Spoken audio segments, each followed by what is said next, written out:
అందరికీ నమస్కారం. బాగున్నారా? నేను చైతన్య. వెల్కమ్ టు అందమైన కుక్స్.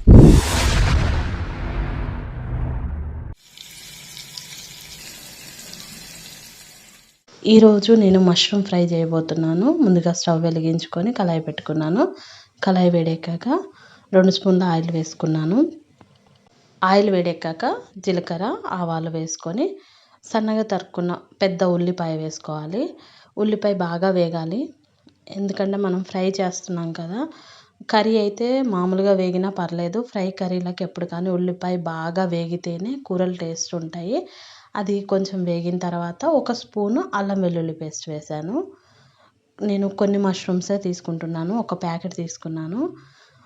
అందుకని తక్కువ అల్లం వెల్లుల్లి పేస్ట్ చేశాను. ఆ తర్వాత పసుపు వేసుకున్నాను. చూడండి, ఆనియన్స్ బాగా వేగాయి కదా. అప్పుడు మనం శుభ్రంగా కడిగి పెట్టుకున్న మష్రూమ్ వేసుకోవాలి.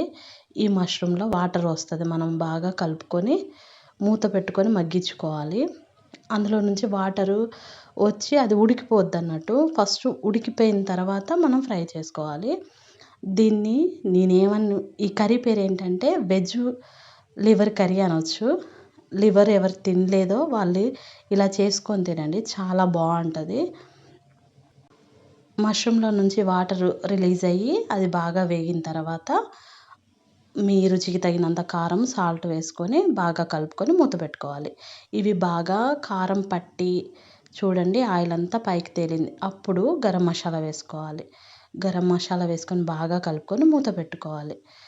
ఒక 5 మినిట్స్ ఇలా సిమ్లో పెట్టి మగ్గించుకుంటే మన మష్రూమ్ కర్రీ రెడీ అయిపోయింది. సేమ్ లివర్ టేస్ట్కి ఏమీ తీసిపోదండి.